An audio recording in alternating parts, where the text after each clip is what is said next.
Welcome to the Playbook for Amazon podcast, brought to you by TurnKey Product Management. My name is Brad Enright. I am the Director of Client and Partnerships here at TurnKey.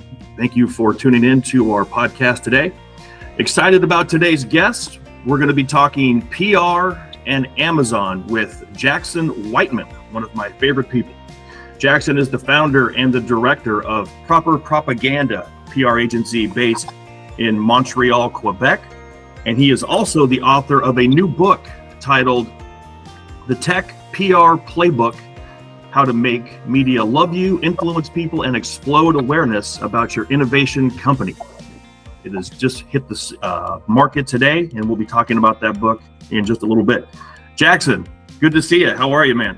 I am doing great, and it's such a pleasure to be here. Thank you for having me, Brad.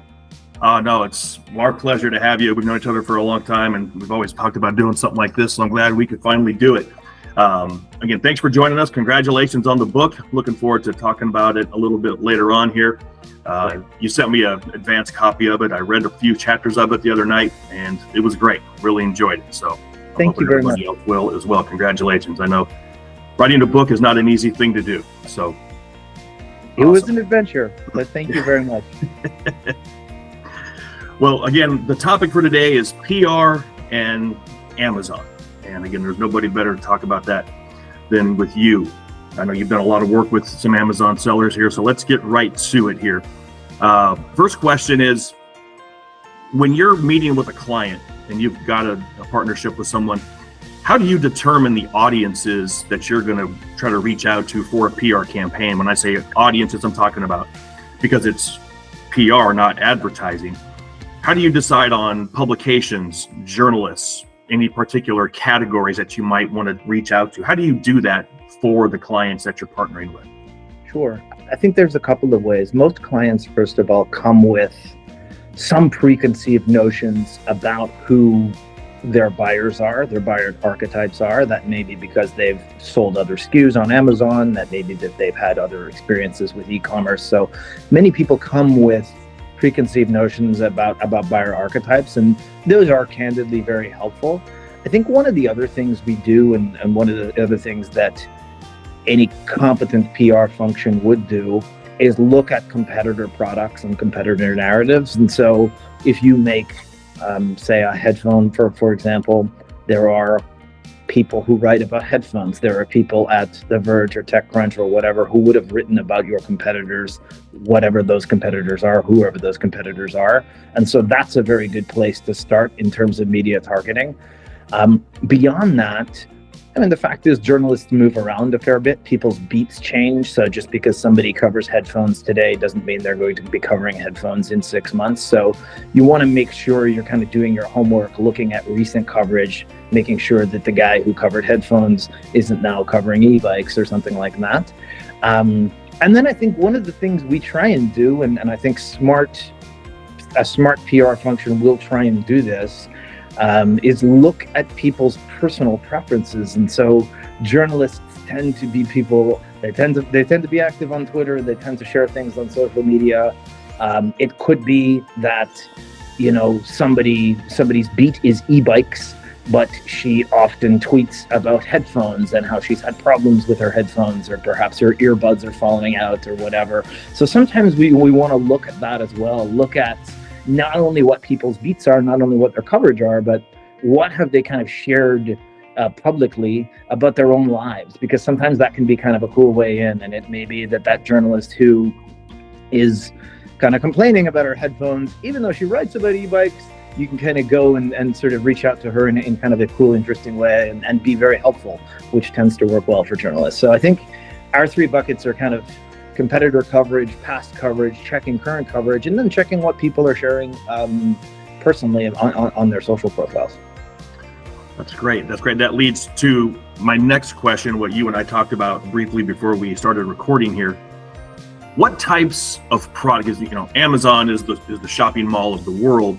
Some products sell themselves, others need a little bit of a boost. So in your experience, and if there's anybody out there selling on Amazon right now and you're considering PR, this is something you're going to want to pay attention to. In your experience, Jackson, what products types of products, categories don't need PR because they sell themselves, and which ones need some PR? Sure. I'm happy to speak to that. I think in our experience on Amazon, I mean, and everybody knows this, on Amazon, there are a range of kind of Me Too products that are not necessarily differentiated, products where the Amazon seller is not necessarily looking to build a brand. The Amazon seller is simply looking to move volume. Perhaps they're competing on price. There are a few other variables that they could be competing on as an Amazon seller.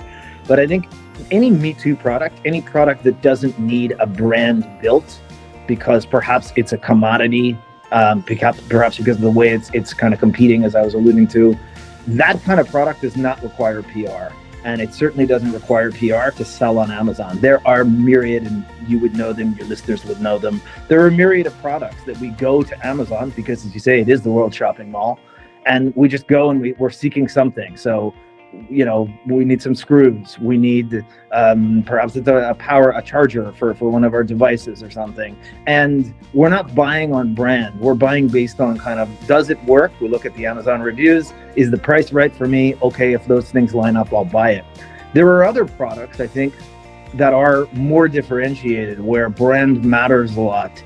And those are products that tend to do well in terms of PR. So, you know, when you are offering something that's a bit more premium, maybe it's a bit more feature driven, maybe the price point is higher, PR tends to help well. Just on that last point, products that are coming in at higher price points, products that are, say, above $300, $500, something that you're not buying the way you would buy a candy bar or maybe a pack of screws or whatever, those products tend to do well with earned media. So earned media is a real role, I think, for Amazon sellers and for other people. At its core, the main function of earned media is to provide credibility and to help a company build its brand equity. So people put trust in the fact that TechCrunch says this is the greatest doohickey since sliced bread or whatever it is.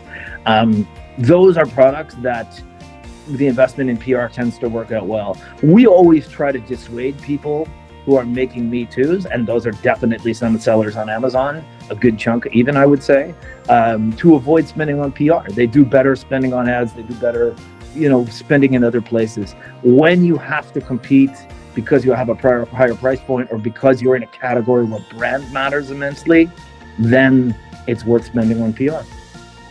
Okay, great. That makes a lot of sense. And following up on that, say you have one that's competing on price or needs that brand awareness because of just the uniqueness of the product, or they have a lot of competition. What are the steps you would take to assess and build a strategy for an Amazon seller that is going to require some PR to get to where they need to go? Sure. I mean, I think typically the first set of things we look at are, where are they in terms of Amazon? I mean, how are they doing relative to competitors on Amazon? How are they doing in terms of their category? And we then look at, okay, regardless of where they are, whether they're kind of the top dog or whether they're kind of climbing up the ladder, what is it that competitors have that they don't have? Or how can we use earned media to position them in a way that their competitors aren't positioned? And so it may be that, you know, their competitors have quotes from large media, you know, the New York Times or TechCrunch or the Wall Street Journal, displayed in their product detail description or whatever. If our client doesn't have that, we will often go and solicit that. If we see the competitors don't have those things, don't have third-party endorsement, we'll go and we'll solicit that. One of the other things that we sometimes do, and you know this, I mean, one of the most powerful forms of direct sales PR these days are these affiliate listicles that everybody runs. So these are stories, just for your listeners who may not know, these are stories where a journalist or an outlet will take a commission off of the Amazon sales they drive using Amazon's affiliate program. And these are stories that often sort of appear around particular holidays or calendar dates. So it's 8 Christmas gifts for the techie dad in your life, or the 10 best back to school gadgets for your daughter, or whatever it is.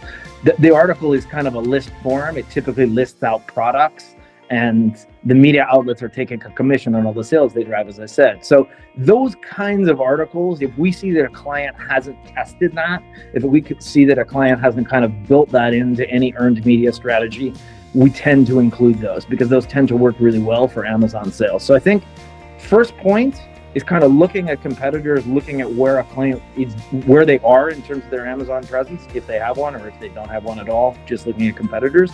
And then if they don't have that kind of listicle piece in their PR strategy, thinking through ways to build that out. There are now most big outlets, commerce editors, commerce reporters, many of whom spend a lot of time thinking about Amazon and cool products that are for sale on there to include in the content they produce. Awesome. Following along with that as you're composing and building a strategy, what we do a lot of here at TurnKey is, we manage, the PPC, the DSP advertising for, just about every client that we have.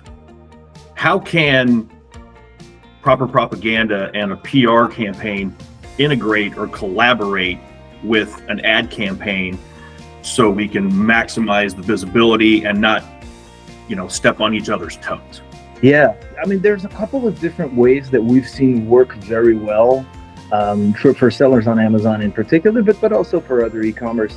I mean, one thing is that the content of earned media, the content you generate from PR activities, tends to have an evergreen lifespan. So yeah, there's that moment of publication and everybody tends to get excited when they see, my company is being reviewed, my product is being reviewed in The Verge and they say nice things about it. Well, that's great. That's the moment of publication.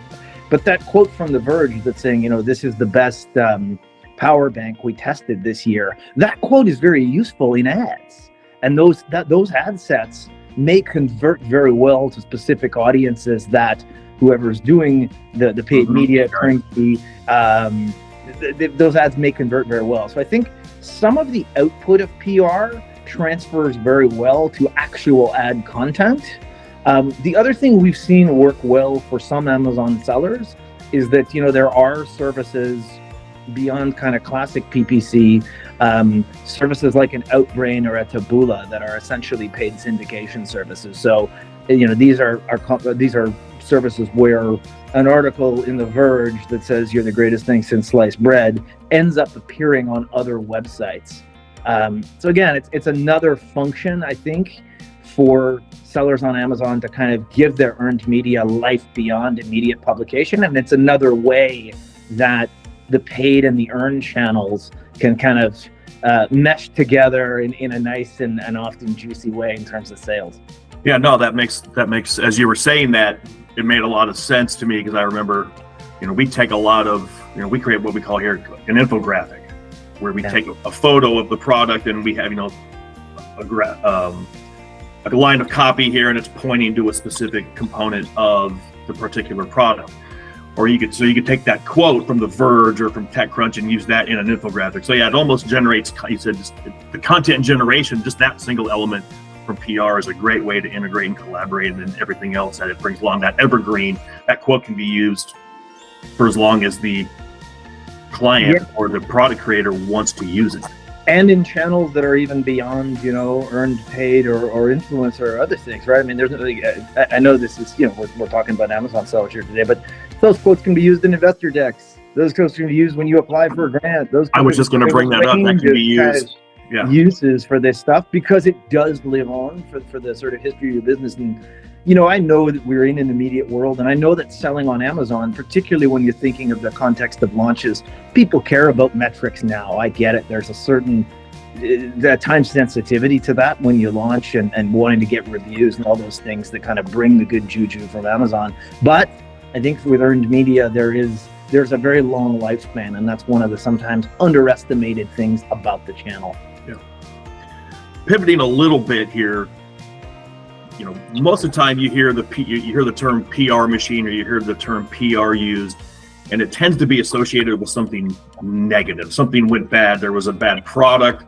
There was a recall or something. Say, hey, let's get the PR machine moving to damage control, those types of things. And I know PR can often obviously, and we've talked about this already, so you may have already answered the question, but how can you use PR in a way that's proactive and positive as opposed to just using it as damage control?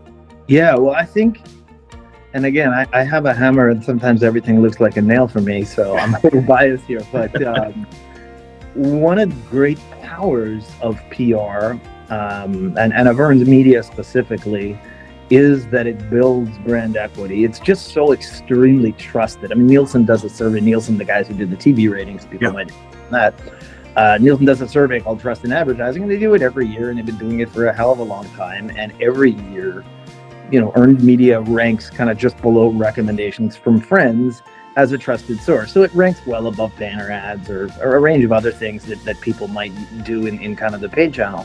And I think that's very powerful, because when you get into trouble, if you have brand equity built up, you are going to probably weather the storm better than somebody who doesn't. And I think that's the most, it's a fairly straightforward and a fairly simple argument, but for me, a very compelling argument as to why companies, particularly consumer-facing companies, should engage in PR. You never know when the seas are going to get rough. Yep. And if you have that brand equity built up, and if you have that trust built up, and earned media being a key component of a key building block in that process, you're going to weather storms much better.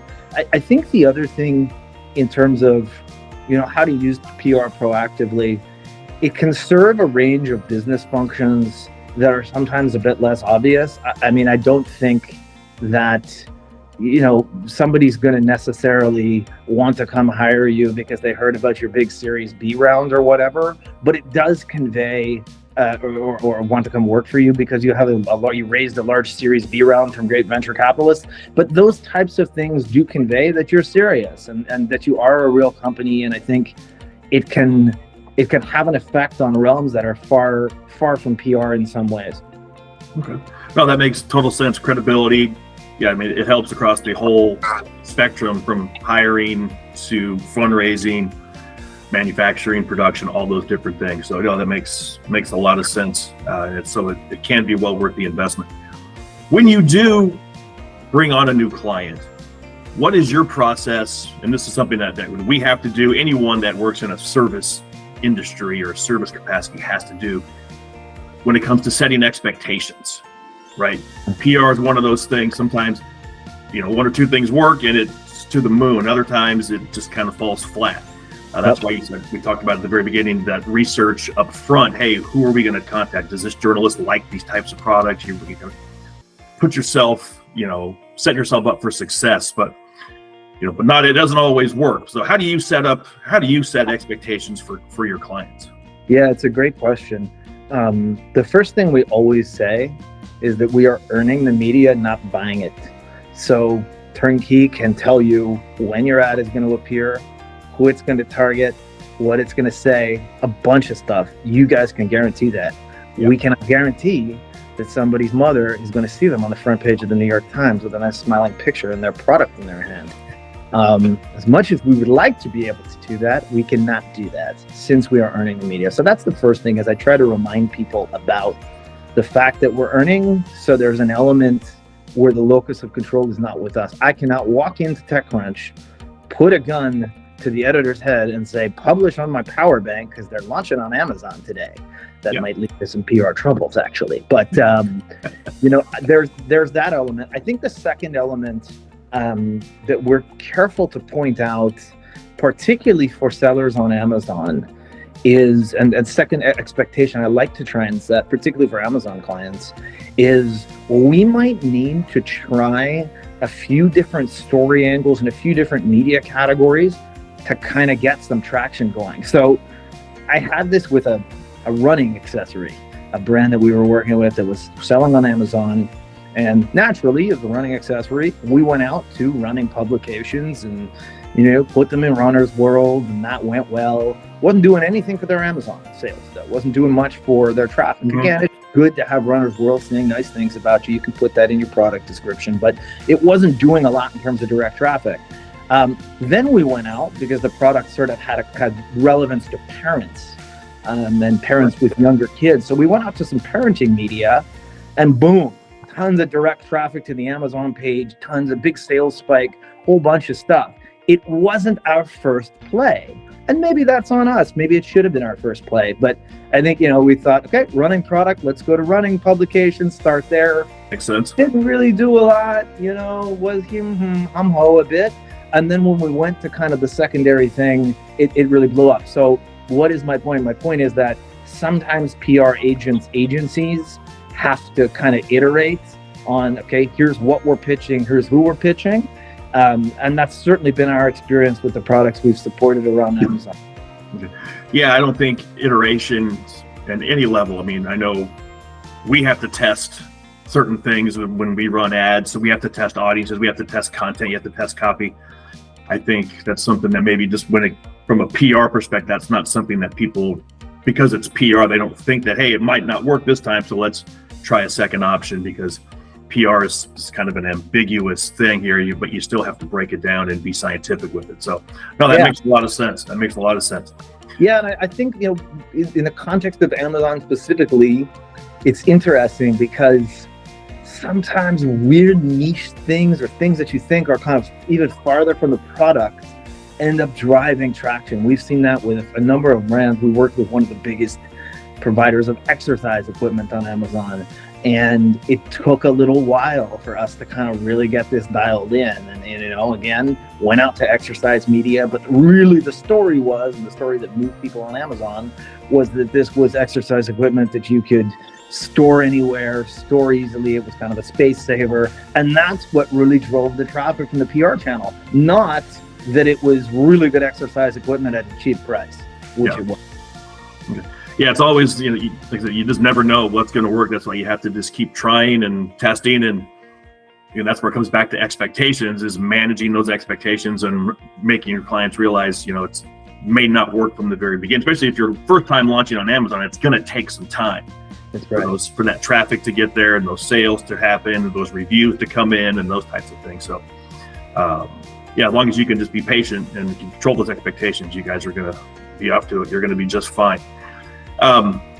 If someone out there's listening right now that's selling on Amazon and you're a PR expert, what are some things that, if they're considering Amazon, what are some red flags that they should look out for? What are some things that they should look for in an agency like yours if they're considering PR for their Amazon business?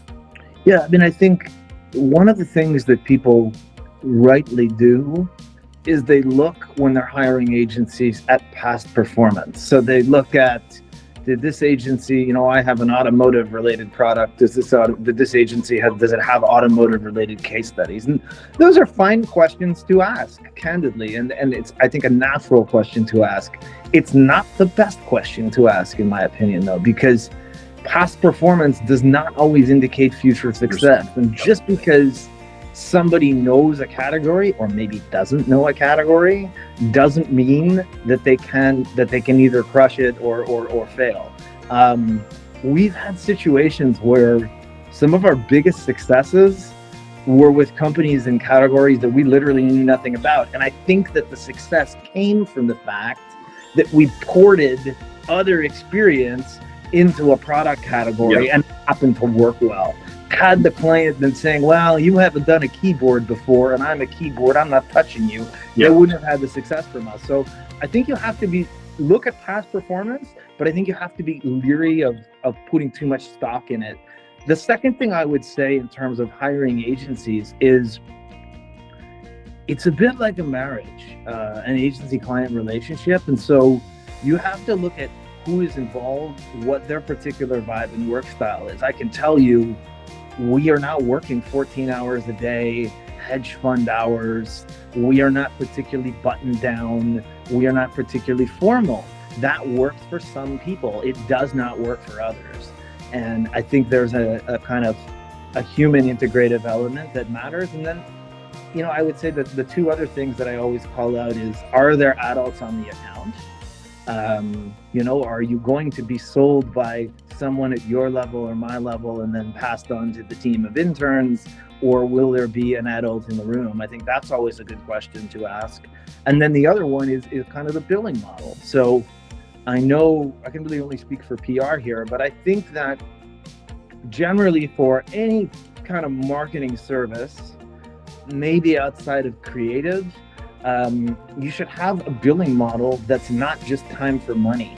That's not just, the way a lawyer would bill or an accountant would bill. So our agency uses a billing model where we are largely compensated based on the performance of the media we drive, or how the influencers we work with are doing in terms of sales. So there's an element of comp that's tied to performance. I think that's very important. A lot of PR agencies are still using that antiquated time for money model. And to be honest, it's a very risky channel. I can't tell you you're going to be on the front page of the New York Times. And so sometimes people pay PR agencies all this money. They pay retainers for a month. They get nothing. And then they're going, what the hell happened? When there's a performance element to the billing structure, I think it's better for everybody. So those are the 4 things. Okay, great. Well, let's talk about the book for a second. The Tech PR Playbook by Jackson Whiteman. First of all, I said I've read the first 50 pages, really enjoyed it. What motivated you to write a book? There were a couple of things. I think the main one was, we've been in business for 12 years. I've been doing this for 20 plus years. We saw innovation companies, and I say innovation company, I'm meaning like even companies that are not traditionally tech. Like we work with a really cool running shoe brand. Their name is Norda, Norda. And they're making running shoes that are generally, they've built a better mousetrap. Like the shoes are made with crazy material. So I say innovation company, anybody can be an innovation company. If you're doing something different or pushing boundaries, you're an innovation company.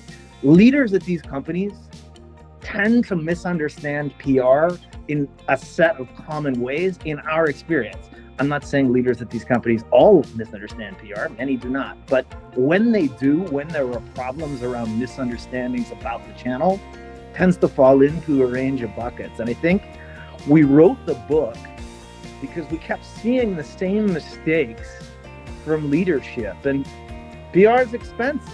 I mean, it's not a cheap channel. It can move mountains, but when it fails, it tends to fail spectacularly. And we were just we've been a part of many of these failures. I won't lie. Like, of course, we've made mistakes like any agency, but we just keep seeing the same mistakes over and over again. And I think that was really the motivating factor to writing the book.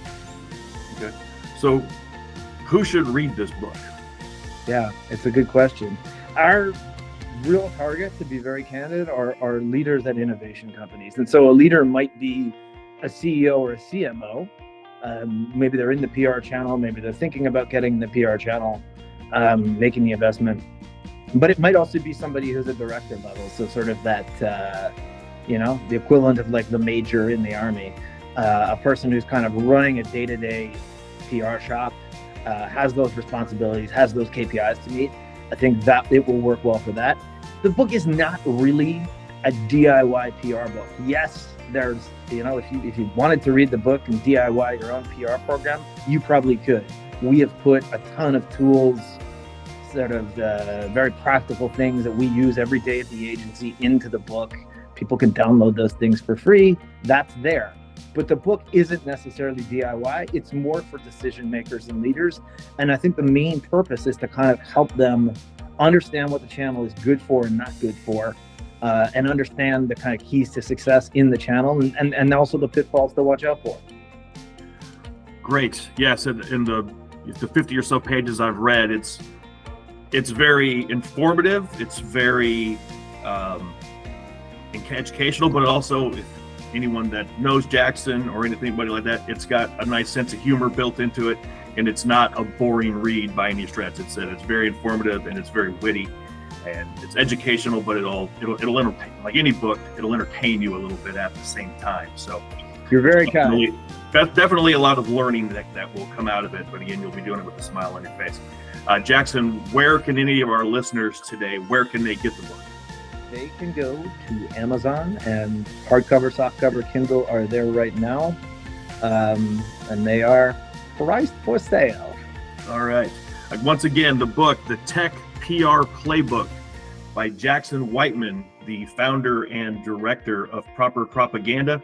And if anyone is looking for some PR help, you can reach Jackson and his team at properpropaganda.net. And again, they are based in Montreal. Any problems crossing borders, working with U.S. companies from Montreal? Anything about was probably one thing we maybe should have talked about. Any issues? Yeah, no problems at all. In fact, we have not one Canadian client on the roster right now. Almost all of our media relationships are in the U.S. We have a number in the U.K. as well. But one of our main businesses has been helping certainly American companies build their brand equity, but we also have helped a number of companies from kind of overseas come into the U.S. market. So and build brand equity and kind of credibility there. So our clients are not sitting in the frozen north. We are, our primary theater of operations is the U.S. All right. Again, it's the book, The Tech PR Playbook by Jackson Whiteman from Proper Propaganda. Jackson, appreciate your time. Congratulations on the book. Best of luck with that. And we appreciate you joining us here today on the Playbook for Amazon podcast. We will talk with you soon. Pleasure. Thank you. No problem.